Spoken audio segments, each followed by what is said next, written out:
My name is Ava Thompson, and on the morning of my 35th birthday, I learned exactly how invisible I was to the people who raised me. I remember standing in my Manhattan apartment, smoothing the sleeve of my cream silk blouse, the one that always made me feel like I had my life together. The city outside my window sounded alive, honking and humming, like it was celebrating something I wasn't invited to. My phone lay on the marble countertop, buzzing every few minutes. Work emails, client reminders, a brunch reservation notification I'd made just in case someone remembered. No messages from my family, not even a lazy HBD. I told myself it didn't matter. I'd built a life far away from their expectations, their comparisons, their silence. Still, when it's your birthday, you feel the absence more sharply, like a cold draft under a locked door. At 10:17 a.m., just as I touched up the berry tint on my lips, my phone buzzed again. But this time, it wasn't a work notification. It was a group message from my family. My heart tightened before I even opened it. Reminder: Dad's 60th surprise party planning tonight. Everyone bring ideas. Partying face. A party for him. A group effort. And not a single person had remembered me. I felt something inside me shift. Not anger. Not sadness, something more final. Something that made my hands steady instead of shaking. That was the moment I decided what I would later do, and why my father's surprise party would never happen. I wasn't always this composed. There was a time when even the smallest comment from my family could shatter me. I was 22, fresh out of college, still packing away the last pieces of childhood. Our house in Ohio always smelled like lemon cleaner on Sundays, the day my dad insisted we all sit together as a family, even if we spent most of it quietly hurting each other. That morning, I'd walked downstairs holding an acceptance letter to a design internship in New York, a tiny opportunity, unpaid, uncertain, but the kind of thing I'd dreamed about since high school. "Dad, I got an internship," I said, unable to hide the excitement in my voice. "In New York." My father didn't even look up from the newspaper. "Do they pay?" No, not yet. "But it's a big stepping SD. So you expect us to cover your rent?" he snapped, folding the paper sharply.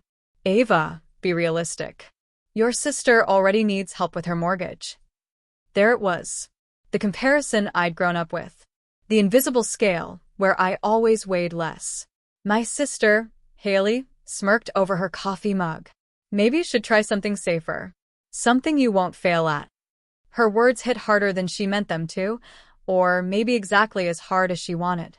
My hands had literally shaken. I felt the acceptance letter grow damp in my grip. I remember Mom standing by the sink, washing a plate she'd already washed twice, pretending she didn't hear. That was her way, silence over conflict. I'd excused myself, swallowing the lump in my throat, heading out to the backyard where Grandma Rose sat in her old wicker chair, the one that creaked like it had secrets. She looked up at me with those soft, knowing eyes. "Let me guess," she said. "They didn't clap for you." Tears slipped out before I could stop them. "I just want one of them to believe I can do something," I whispered. Grandma reached into her sweater pocket and pressed something into my hand, a small, worn silver compass. "It's broken," she admitted with a smile. "Doesn't point north. But it will remind you. Direction comes from here." She tapped my chest. "Not them." That was the first moment I felt a spark of independence. Tiny, trembling, but real. 3 weeks later, without a goodbye dinner or even a blessing, I packed 2 suitcases. No one helped me load the car. As I drove toward New York, the broken compass sat on the dashboard, glinting in the sun like a dare.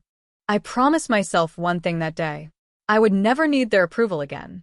New York hit me like a tidal wave, towering buildings, sirens wailing, the smell of roasted coffee beans mixing with exhaust fumes. I had 2 suitcases, a measly savings account, and Grandma Rose's broken compass gleaming on the dashboard of my old rental car. It was my first taste of freedom and fear. The internship was brutal. I worked 12-hour days for nothing more than experience, and the hope that my work would speak louder than my family ever did. Early mornings were punctuated by the smell of burnt toast from the cafe downstairs, Nights ended with my fingers stiff from sketching layouts under the dim glow of a desk lamp. I doubted myself constantly. Every mistake felt magnified, every praise fleeting. But then came Mr. Harrison, a seasoned designer in the firm with a quiet intensity. He noticed my persistence and my ideas. One late evening, he stayed behind to review my portfolio. "Ava," he said, leaning back in his leather chair, "you're not here to follow rules. You're here to make them. Keep that compass close, in your work and your life." From there, my ascent was quiet but relentless. I picked up freelance clients on the side, gradually earning enough to pay my rent without relying on anyone. My first big win came when a small startup hired me for a brand redesign. I remember the first check, enough to cover a month of rent and groceries, and I bought myself a tiny potted plant for my apartment, a symbol that something living and thriving could grow under my care. I learned to fight stereotypes in the design world. Clients often assumed I was inexperienced, underestimated my skills, or called me girl, in ways that made my teeth grit. I spent nights learning coding basics, digital marketing, and business strategy, expanding the small seed of talent I'd nurtured since childhood. Each success, though modest to anyone else, felt monumental to me. The first profitable sale, the first client referral, the first public recognition of my designs online. I kept my family out of it. They had long dismissed me, and I didn't want their judgment hanging over my achievements. Social media updates were sparse and carefully curated. Photos of city skylines, coffee cups, or sketches. Never anything that screamed, "I'm winning." They assumed I was scraping by in New York, struggling as I had always seemed to them.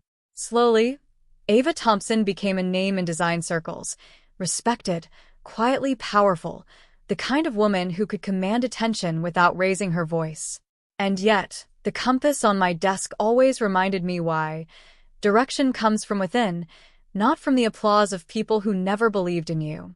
By my 35th birthday, I had everything I had dreamed of: my own studio, a growing team, clients from across the country, and a success that my family never knew existed. And that morning, when the group chat buzzed about my father's surprise party, the spark inside me flared. They would not see me as they always assumed. Not tonight. Not ever again. The invitation arrived in my inbox, a last-ditch effort from my mother, forwarded through some mutual friend, politely asking if I would grace the party with my presence. I stared at the email, the corners of my mouth twitching into a smile I didn't bother hiding. I said yes. Not because I wanted to celebrate my father's milestone. No, I had long since let go of that need. I said yes because I wanted them to see, to truly see me. The night arrived.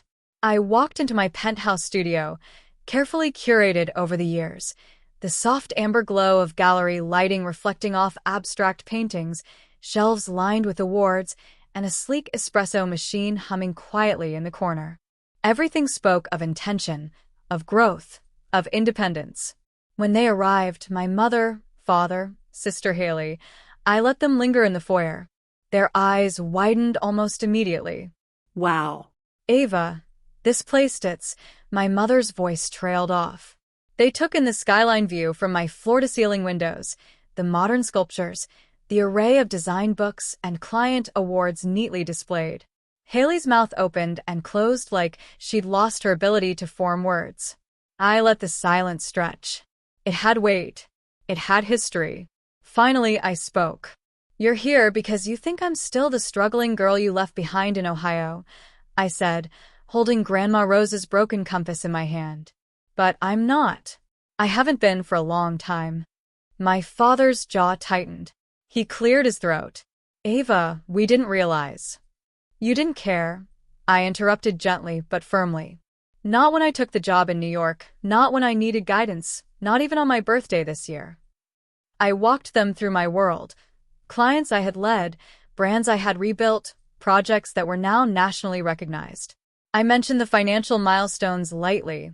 My studio was fully owned, profitable, employing a team of talented designers.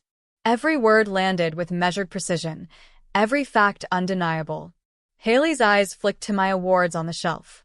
Her smirk was gone, replaced by something closer to awe, or maybe shock. "You've done all this?" my mother whispered. Her voice trembled. "All on your own?" I nodded, holding up the compass again. "Direction comes from here," I said, tapping my chest. "Not from approval you never gave." I let them take it all in. I watched the disbelief in their eyes, the shame creeping into their posture, the realization settling that the Ava they assumed was lost, struggling, invisible, was gone. Tonight, they weren't just witnessing success. They were witnessing a woman who had built her life on courage, perseverance, and self-belief, a woman who didn't need them to define her. And in that moment, the balance of power shifted silently, irreversibly. The girl they overlooked had become the woman they could no longer ignore. The room was quiet, save for the soft hum of my espresso machine in the corner and the city lights flickering against the windows. Their stunned expressions were almost beautiful, in a way.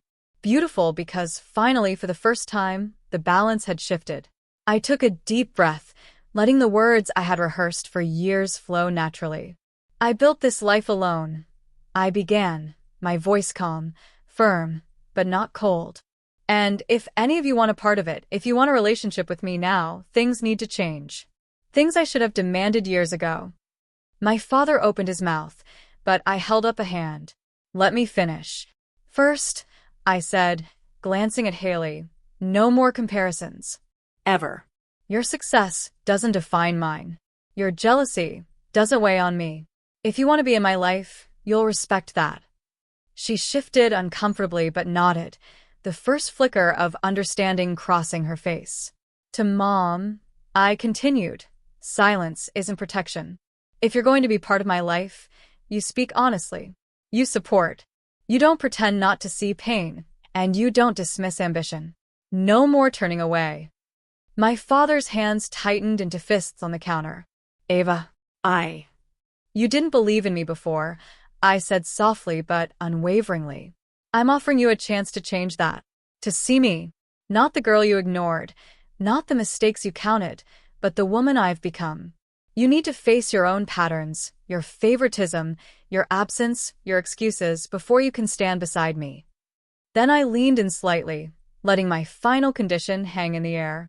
"And if you accept this, if you truly want to be part of my world, it won't be about guilt or obligation. You'll show up, not because you should, but because you want to grow. You'll pursue your own passions, not just live through mine. You'll give respect, honesty, and effort, not just words. And yes, that includes acknowledging what you missed, my birthdays, my struggles, my victories. It's part of the accountability you've never practiced." Their faces were a mixture of shock, shame, and tentative hope. The silence was heavy but charged with possibility. I let it sit, knowing that change begins in discomfort. Finally, I placed Grandma Rose's broken compass on the table between us. "This isn't just about success or money," I said. "It's about direction. Mine, yours, ours, if we choose to have one." I stepped back and smiled faintly. Not triumphant, not vindictive, just clear, firm, and free. For the first time, I held all the cards. And yet, even with the power, I felt a strange warmth. The possibility of rebuilding, not as the little girl who had waited for applause, but as the woman who now defined her own life, was finally real. I wasn't punishing them. I was guiding them. On my terms. With boundaries. With compassion. And above all, with strength. The days that followed were quiet, but different. My family didn't know exactly how to act around me. No more assumptions. No more shortcuts to comfort. Instead, they asked questions, hesitated, and sometimes even admitted mistakes out loud. Small steps, but real ones. Haley enrolled in a design workshop she had been putting off for years. My mother started speaking up at work, finally pursuing a leadership role she had been afraid to claim. Even my father, begrudgingly at first, began listening instead of lecturing, asking for my advice on projects and showing a glimpse of respect he had never thought to offer. I watched these changes with cautious optimism. Nothing erased the past, but growth has a quiet way of healing old wounds. I didn't celebrate their progress with grand gestures. I let them earn it through action. And I noticed, with a soft smile, that I no longer needed to prove anything to anyone. The woman who once waited for approval now gave herself the only validation that mattered. One evening, I took the broken silver compass out of its little velvet box. Its tarnished edges glinted in the soft light of my apartment. I held it in my hand and remembered Grandma Rose's words, "Direction comes from here, not them." It had guided me through fear, doubt, and isolation. It had reminded me that independence is earned, resilience is crafted, and self-respect is non-negotiable. Now, holding it, I felt a full-circle sense of closure. I placed it back on my desk, right next to the window where city lights sparkled like tiny affirmations. My 35th birthday had been skipped, yes. My father's 60th surprise party was canceled, by me, intentionally. But what had emerged in its place was something far stronger: acknowledgement, boundaries, growth, and the unshakable pride of a woman who defined her own life. I smiled, leaning back in my chair, listening to the quiet hum of my city below. I had survived their indifference, risen above their doubt, and now stood unshaken, untouchable in my self-worth. And in that moment, I whispered to myself, as I had whispered to the compass so many years ago, I am enough. I always have been.